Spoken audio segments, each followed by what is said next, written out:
You guys getting the slideshow? Okay. Oh, I got him. Oh, Rachel's computer's all messed up. Okay, hold on. Bear with me. Okay. So, also, how food is a major representation in many Jewish identities. Okay, and we'll talk about that. So, small group tonight. For those who I can see your face, here's the first question. What did you have for dinner? Or what will you have for dinner? There's a reason. There's a madness to my question. There's a method. Go for it, Marilyn. We will have beef ribs, broccoli, and maybe a sweet potato. Okay, sounds delicious. All right, anybody else? It's better if a few more people participate. Rabbi. What'd you have? What will you have, or what did you have? We'll have a gorgeous salad, steamed spinach, and the last half of a chop from a restaurant. Okay. Leftovers. I'm having an omelet. I had tofu. I ate at 5:30 because that's when Rachel likes to eat with all the kids. Okay, we're like already 38 going on 85. Okay, great. So any other there was plenty of salt. Any other people want to tell me what they had for dinner? Sushi. Sushi. Oh, that sounded delicious. Okay. All right. So we have a diverse group. We have salad, chops, beef ribs, broccoli, sushi, and I had tofu. And I actually love tofu, believe it or not. My mom thinks it's the strangest things in the world. Okay. So we just established what we had for dinner. Okay. What can we learn about from someone's dinner? It's a philosophical question. How they're feeling. Okay, how they're feeling. Tell me more, Eleanor. I'm eating applesauce right now. Is that an indicator? Okay, so you're not feeling well, or you? No, I'm not feeling well. So okay. I had applesauce and Ritz crackers. Mike has better food though. So. Okay, I'm gonna check in with you a little bit later. Okay. All right. So, how you're feeling? Okay, so I had matzo ball soup or chicken soup. Could imply that I'm under the weather. Eleanor could have had a stomach bug. Okay. All right. Any other idea what we can learn from someone's dinner? Marilyn. How they live their life, healthy, not so healthy, that kind of thing. Okay. If I told you I was having fried chicken, mashed potatoes, mac and cheese, what would you think? I would think tonight was not a healthy night. Tonight was not a healthy night. Okay. All right. I'm going to put the Nagrodskys on the spot, and then they said they're having sushi. What would you start thinking? Go for it. Had to unmute. Convenience. Convenience for sushi? Yeah. Okay. We had a salad with it too. Good salad, but I wouldn't be surprised if you made your sushi, Paul. Okay. Like cosmopolitan, experimental. My sister-in-law, she eats chicken and rice and salad. She won't even look at sushi. And I asked my father-in-law, and he goes, no. Okay, like the meat and potato diet. Yes, Marilyn. I would say I should get to know those people. Okay. All right. All right. And if I was having, let's go to the salad and the leftovers. What do you imply? We all have, our brain starts Practical. Starts processing. We don't want to be wasteful. Don't want to be wasteful. Okay, so when you eat everything. Sure. Now, what if I said, I had my favorite. I had an appetizer is foie gras, and then Rachel made me a beautiful Dover sole followed by a strawberry shortcake. What would you imply? You're an elitist. There you go. And so that's why we're here, okay? So, and believe it or not, I taught a class at USC all about food and religion. So that's why I'm actually interested in food and religion. And my mentor in undergrad, he wrote a whole thing on ritual about the dinner table. I'm obsessed with food, that we can learn so many different things about it, okay? So for you at home, who makes the food? We both do. I know okay. You're that's Chef A and Chef A2 over there. Okay. There's two chefs over there. Marilyn, who cooks in your home? Me, Who grills? me. Okay. Eleanor and Mike. He grills, Okay. but with a lot of instructions. Okay. All right. Anybody else in your household? Who does the cooking? How about the I do Roy? the cooking. Robert Berman does the cooking. Allison does not do the cooking. Okay. What else? Lana does the cooking. I do the grilling. It's interesting, huh? Who does the cleaning? We both do. Okay. Earl. Okay.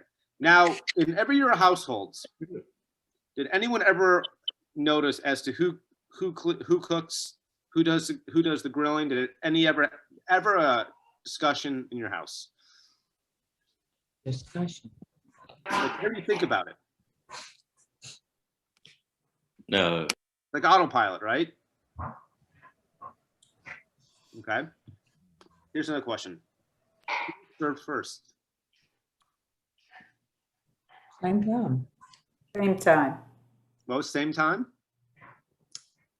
Served first. Mike goes first? I bring it to him on a tray. We choose to eat on trays, and so it's just less problem. So Rachel, we used to. The glory days. All right.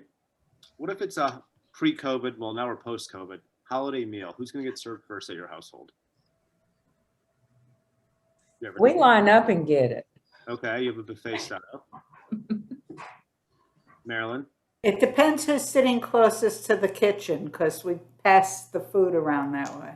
Okay, so at your Passover Seder, Earl would not be served first. No, no. Okay, all right, just want to make sure. Okay, because in different cultures, we clearly know who makes the food and who is served first. Okay. Does anyone get the best portion? No. Davis, because he goes first. Davis goes first. Okay. So you don't think about that. So if you, I guess a chicken get it, except for like the neck and the gizzards. Okay. But you have two breasts, your wings. Okay. I'm just trying to think different types of cut. Like who would get the good piece? Marilyn? So if it has a bone, I get it, no matter what. Okay, so you're gonna chew that thing, okay, and when it's off, the meat's off the bone. Okay, so the chef gets the best portion, all right? What about the Nagradskis? Who gets the best portion? I'm just curious. What? The best portion. We just buy the same size things, Okay. like lamb chops. Equal household, So, okay. the thing is, you talked about the butcher getting the best cut. Actually, Yeah. the butchers traditionally get the leftover cuts, which were the tougher meats that you cooked for a long time, like Right. the briskets and the chucks and things like that. So really, those were the butcher cuts. Okay, okay, of course I would learn, okay. So, do you think in your household, gender plays anything with regard to how you guys eat? No. No. No, Okay. Anybody else? You can go for it. Totally. My house, absolutely. I eat at 5:30. We have to have 3 vegan meals a week. Who do you think would set those policies? Your wife. Exactly. Okay. Okay. It's why we're here. Okay. So, Susan, what do you want to say? I see you're thinking. Thinking, not talking. Okay. So, is there such a thing called gender food? You can be stereotypical. That's why we're here. Susan, what's gender food? Like, I don't know, men are meat and potatoes, women are salad. So we're presupposed. Okay, so whenever Rachel and I go out to lunch or dinner, whenever that used to happen, she would always get a salad. Okay, and I'd get something with a piece of meat, 2 buns, and a potato. And usually Rachel would engage in Jewish chopsticks, where she would take her little fingers and pick off my plate because she wished she ordered what I got, but she got a salad. Okay, so we're associating salads with women, which it's okay, and men, meat and potatoes. Is that a fair assumption to make in contemporary American society? Not in my household. Not in your, okay, not in your house. Okay, it's rare. Okay, Marilyn. I'm sorry, I was doing something. I didn't hear the question.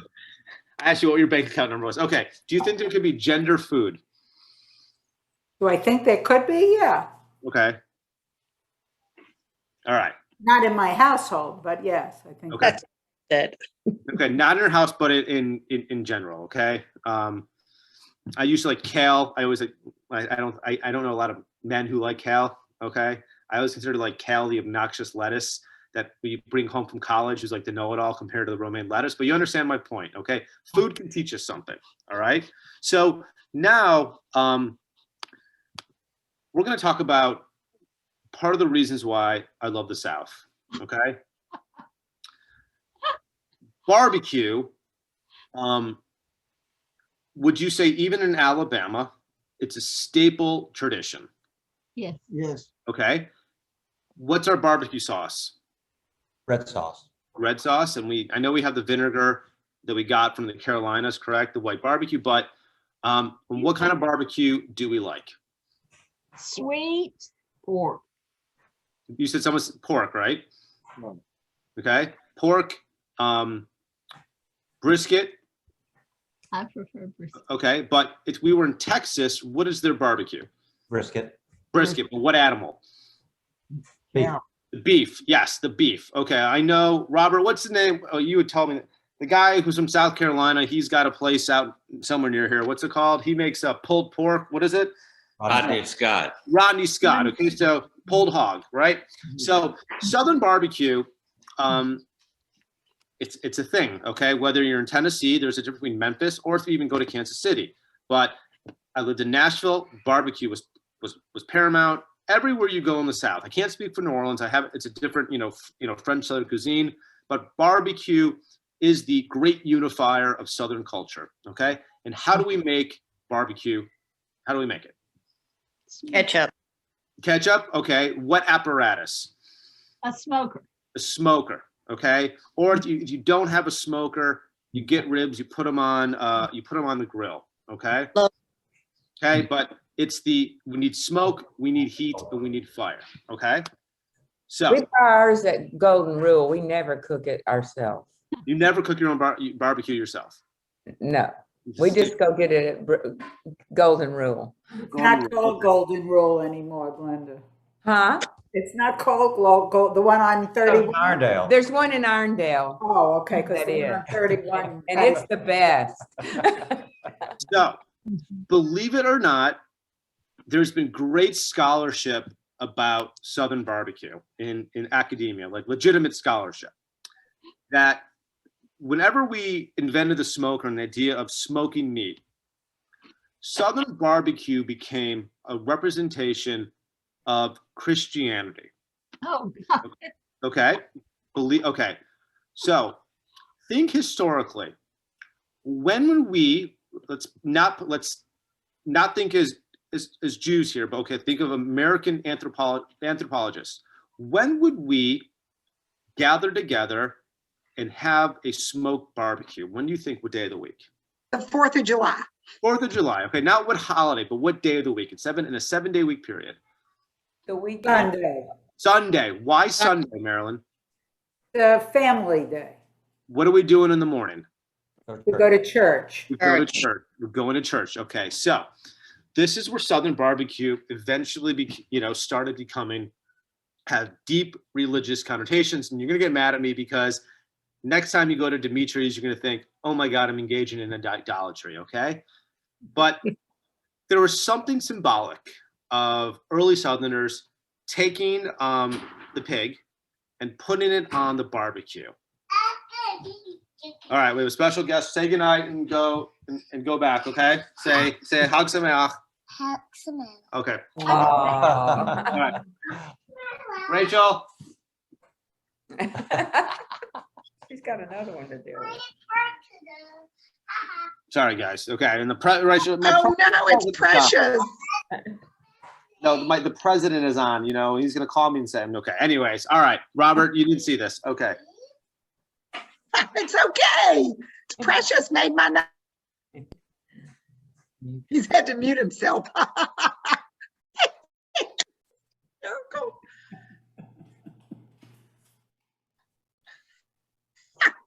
You know, at least I wasn't interviewed for the news or as a service. It's okay. Okay. It's Precious. For a certain amount of time. Certain amount of time. Rachel, come on, just pick her up. A certain amount of time. Marilyn, stop. Oh my God, she's so cute. Nordine is my You friend want from her? Florida, for those who might not recognize her. She's trying to hit Rachel in the face on protest. Okay. Okay. So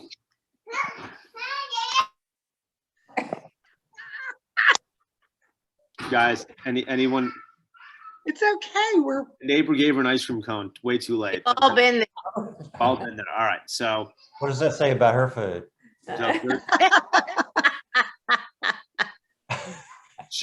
we're concerned she doesn't eat any protein, so we have to put it in a blender, you know, and call it a milkshake, so we can give her like protein. But that's for another time. Okay.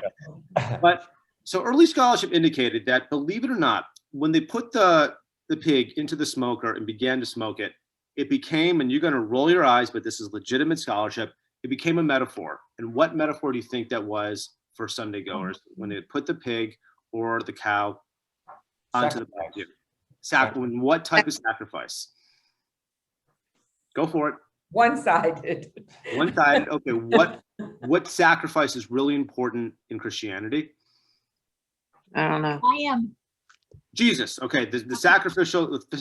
Oh, yes. So, in a way, barbecue represented a post-church religious experience of using sacrificial meat in a way to create table fellowship. Mhm. And sociologists began to study the phenomenon of Southern barbecue. It became unquestionably in the South, it unified people together. But there was one problem with Southern barbecue. It excluded two specific groups of people, but one whom we probably know. And who do you think that was? Jews. Okay. But I know here in the South, we have lowercase k for kosher. That's for another time. But it was a way to exclude Jews from that table fellowship, because look, we as Jewish people, the celebration of table fellowship is paramount in religion. And there's one holiday in particular, which food is the paramount of the ritual experience. That would be Passover. Okay. And it's Passover. It's a home holiday. We get out our best. We're commanded to get out our best china and our dishes, invite people over, and even the poor, even the stranger, to celebrate a festive meal. Because what are those things on the Seder plate? They're all metaphors, correct? We do the same thing too with our food. We just don't think about it as much. And for Southerners, with smoking the pig, that too was different. But in the South, it was the pig. That was pig-centric with barbecue. It was symbolic. It was powerful. I mean, if you watched on Netflix about barbecue, they interviewed Rodney Scott, and Robert thanked me for his name, and he does pulled hog. Okay, never had it, but nevertheless, he talks about the process in which it's smoked for a specific period of time, all the sauces that he puts in, and the salt and pepper, and the hand texture of putting it together and then pulling it apart, and the time. Okay, it becomes a religious experience in and itself, ritual. Okay, now we talked about it's the gathering that really matters the most. Okay, and Southern barbecue, according to sociologists, this is how Southerners kept their identity, by creating food boundaries. That barbecue was going to be associated with the South as their form of table fellowship. If I told you that I had great barbecue in New York, what would you say? Do you remember there was a commercial for salsa, and there was a bunch of cowboys around the fire pit, and they looked at the salsa and it said from New York City. Remember? Then they were so offended, okay? But there you go, is that in the Southwest, it's Mexican food or Tex-Mex, Mex-Tex, okay? But in the South, our identity is shaped by our food. And I know that Birmingham is becoming a foodie city, and I don't want to talk about Highlands or Hot and Hot, but I've noticed when we moved here, and remember, I'm an outsider. Marilyn can speak to this too. High evidence of fried chicken, Miss Dots, okay? Bacon, a lot of bacon, okay?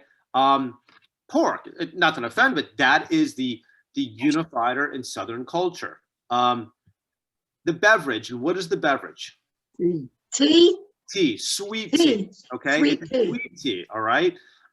If you were to go to Michigan, Michigan does not have a type of beverage that we identify with. We drink pop, which is different in itself. We have companies that come from Michigan, Verner's and Faygo, but we don't have a drink that identifies culture here. You could say the same thing for New York. I lived in California for 10 years.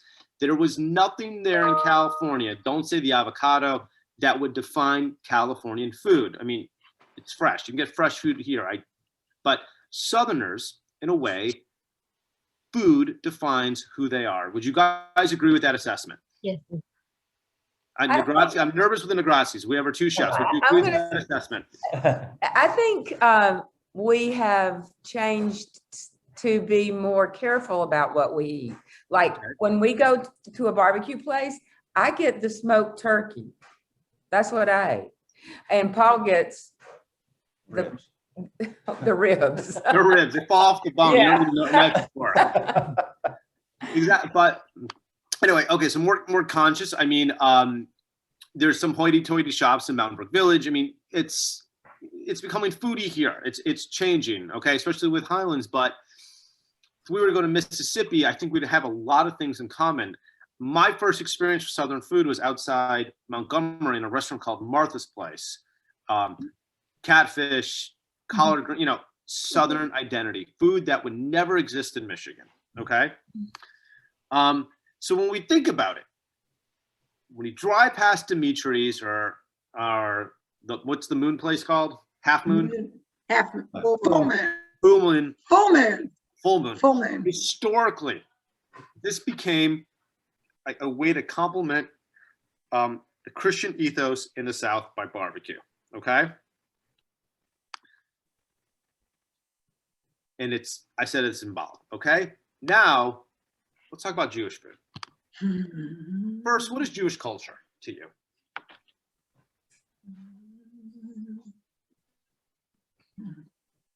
Tradition. Okay. At least I think in the United States, Jewish culture is derived really from the immigrants, the New York Jew immigrants, who defined what Jewish culture was in terms of food. And that we're going to get there, Paul. Okay, so yes, so we're thinking of Crossing Delancey Street with Amy Irvine. You guys ever seen that fabulous movie? Okay. She marries a pickle salesman, but that, Delancey Street, Hester Street in New York. It's the Eastern European phenomenon that the Jews that came to this country from the late 19th century until 1925, they are the ones who defined, stereotypical Jewish culture, let's say food, okay? It's kreplach, right? Okay, you don't see kreplach, cholent. You guys ever had cholent before? Yes.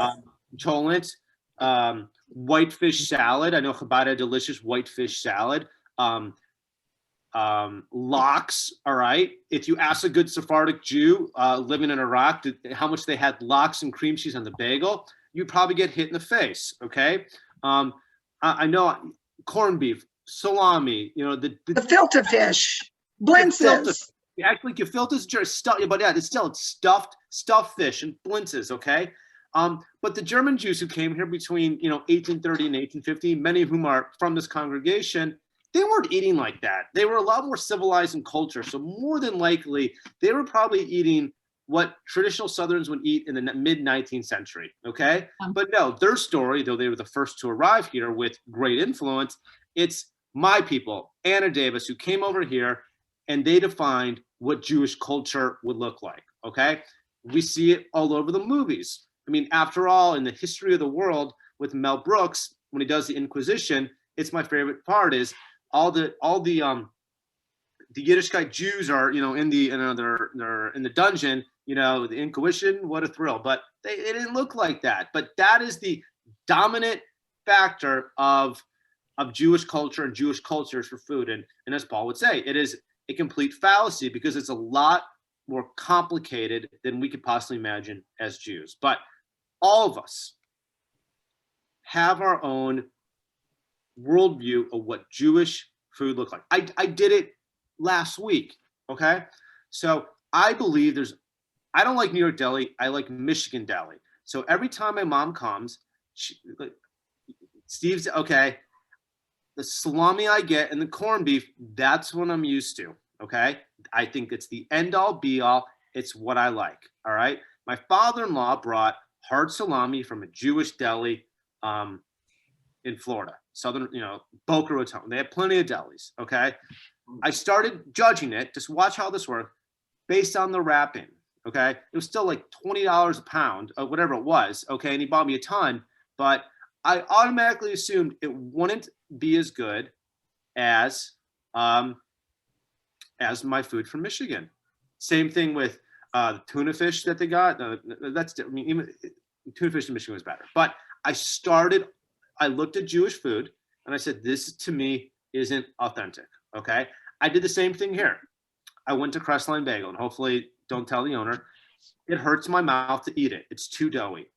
So I believe that Michigan, my worldview of what a good Jewish bagel is, and we're going to talk about bagels, comes from Michigan, and they're all frozen in. I have onion. I hate onions, but an onion bagel in Michigan doesn't have the onions. It's just, don't let me go on this, but that is what I like. Okay, it's our own worldview that is imposed on our food.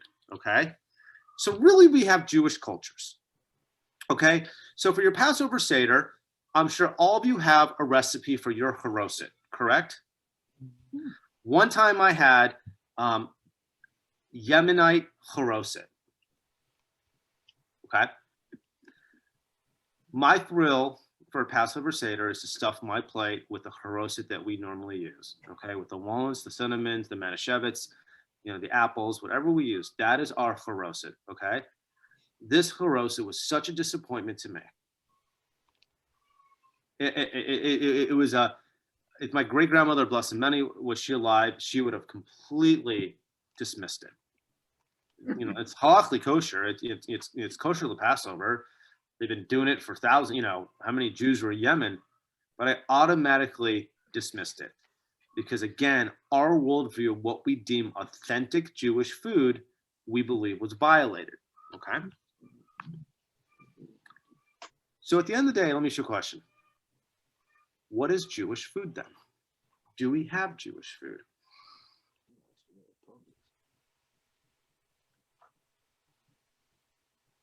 Yes. Okay. What we brought with us. Okay. What is that, Paul? It's kishke. It's knedlach. It's all the things my mother made. Okay. Now, would you suggest, Paul, the things that you mentioned, do you think Jews were influenced with those cuisine and made them themselves? So they're influenced by the local cultures, but in Europe for sure. Okay. And a lot of it really was food out of necessity, because it was leftovers. We talked about leftovers earlier. It was what was left to make a kreplach or whatever. That's what you did. Okay. Same thing with cholent. Yeah. Okay. So scarcity is first. That could be Jewish food. Okay. We're going to get Chinese food in a bit. Is the bagel Jewish food? Not anymore, but originally. Okay. Anybody else think? Yeah, there's a lot of Yiddish witticisms about bagels, like Legendreden Bach Bagel kind of things, which were sort of curses in Yiddish. Okay. So it became part of the culture. So I guess, you know, I don't have this experience. Maybe for Christian kids when they find out that Santa Claus isn't real. Okay. For me, it was at rabbinical school when I you know, I read the book. I believe that the bagel was 100% authentic Jewish food, and you know, we created it, we designed it.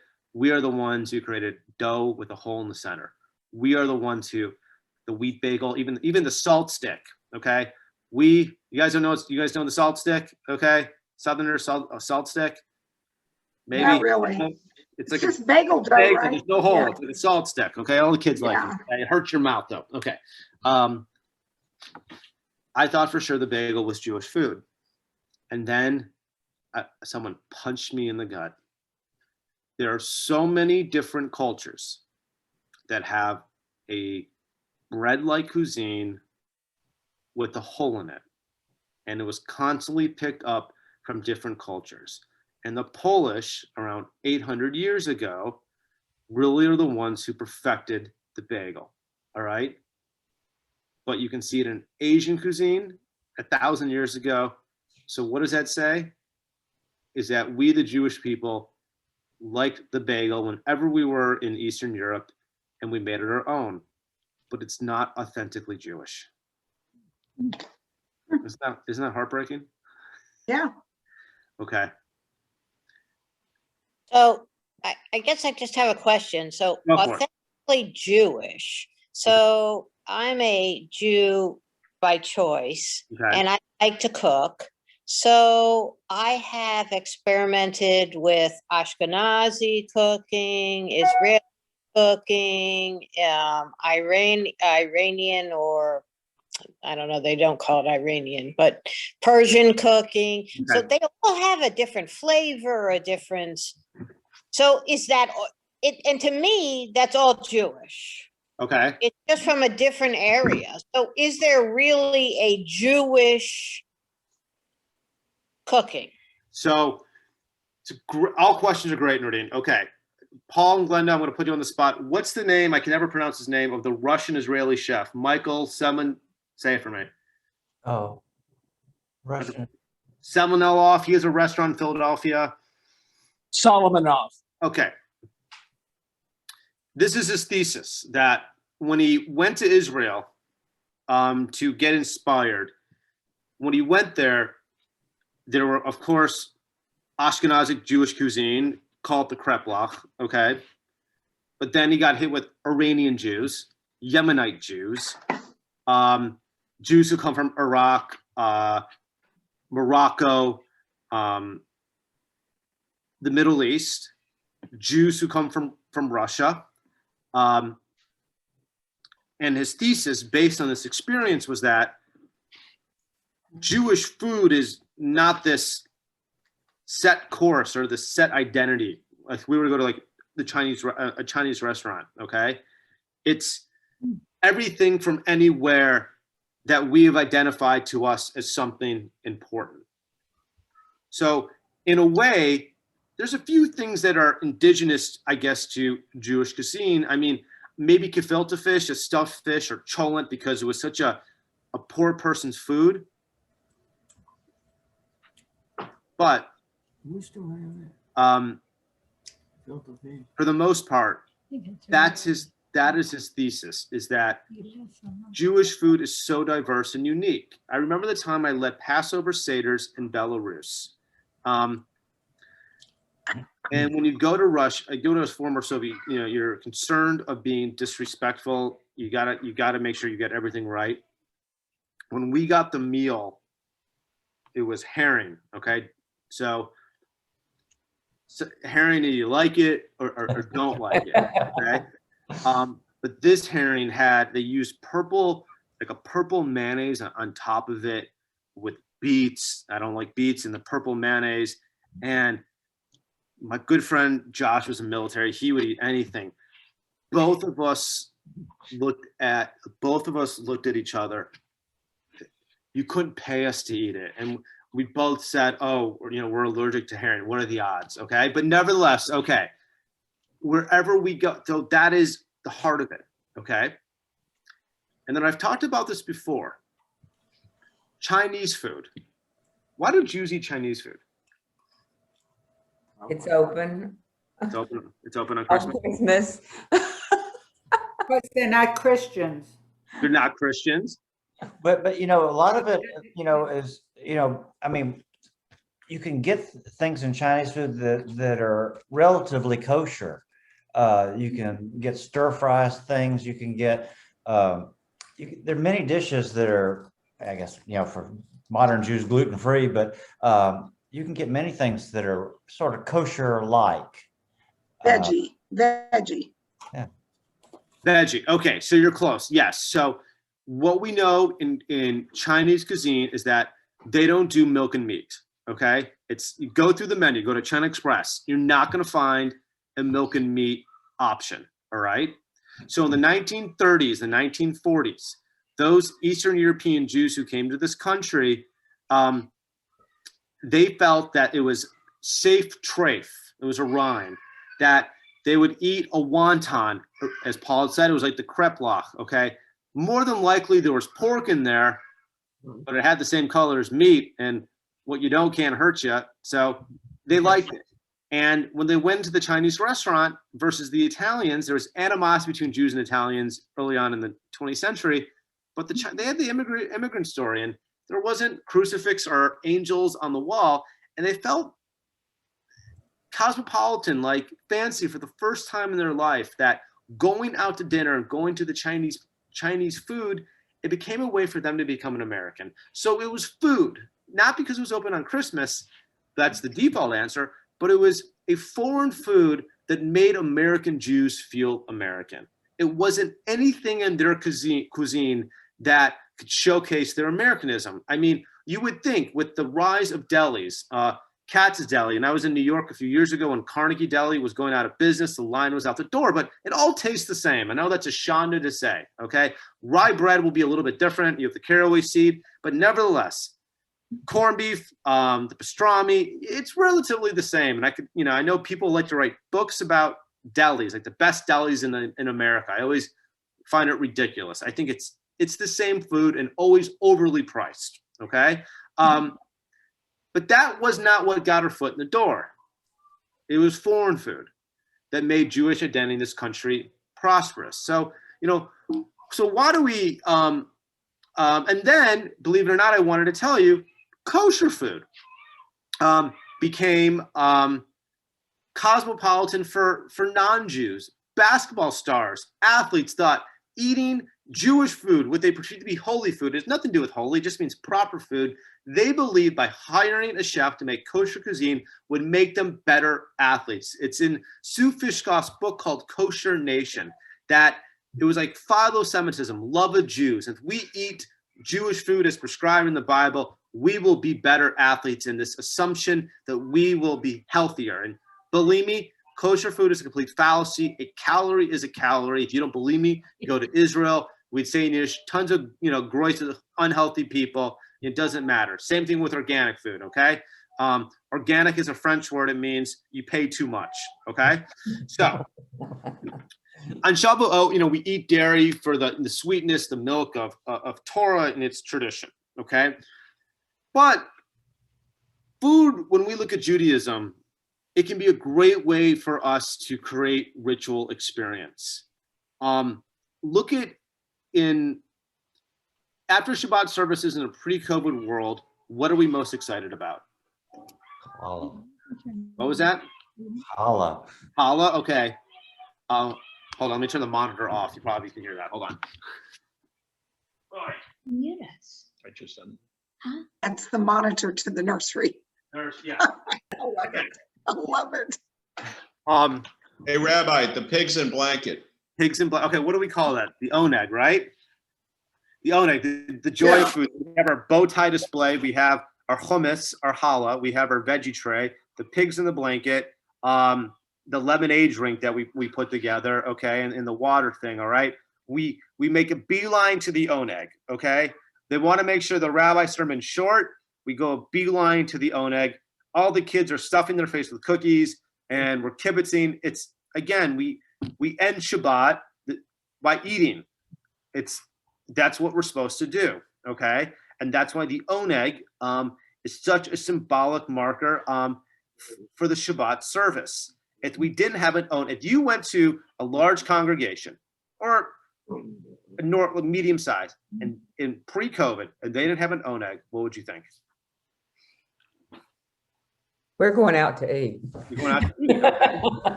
But I know it's traditional Temple Emanu-El. When we made the service time earlier, we made so people go out to dinner, right? That's what people tell me. But the oneg became the appetizer. You still need time before you went to Highlands. Yeah. To go to the oneg. All right. Your holiday worldview, from Passover to Rosh Hashanah, even your breakfast, a holiday in which we're not allowed to eat, is still focused heavily on the meal. You drive yourself nuts for the Kol Nidre meal, okay? You want to make sure you have plenty of bread, so God forbid you don't eat, in a 25-hour period, but the focus is that meal. And then after services, you get back into autopilot mode and you're prepping for breakfast. Again, a dairy meal because it's supposed to be easy on your stomach. It's like favorite excuse, okay? You can't handle like fried chicken or pizza for breakfast, okay? But everything relates back to the food experience. So we don't have barbecue as, it's not common besides smoked fish, but not that type of smoke. But food is the quintessential way in which we celebrate the joys of Judaism. Sometimes we forget about it. We don't realize it, but we take it for granted. But as we live in a post-COVID world, pay attention to how we eat, who makes what, who is served. The hardest assignment we ever gave to our USC students was, can you track the food where it came from? Say, what does that mean? I'd say, if you went to Subway, you ordered a turkey and cheese sandwich with dressing, can you track every main ingredient in that food? Where did the bread come from? Publix. Just kidding. But you order a Publix sub, okay? Yeah. Where did they make the bread there? Where do they get the ingredients, okay? Where do they get their meat? I think it's boar's head, but think about all the steps that's involved to make a regular sandwich. We had students,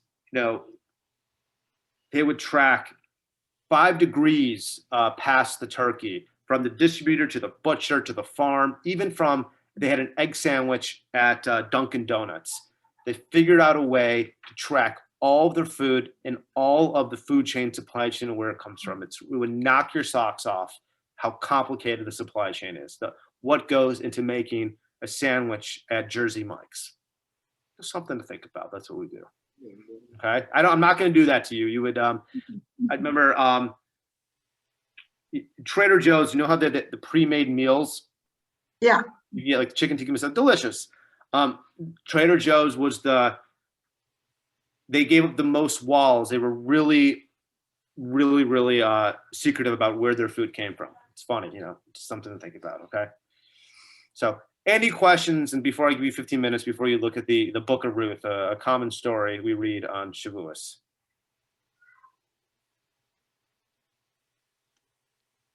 All right. Well, thanks for starting me, guys. I got to go feed Monique and Unique here. I have a setup. It's the same. Put them in their pajamas, swaddle them, change them, and then this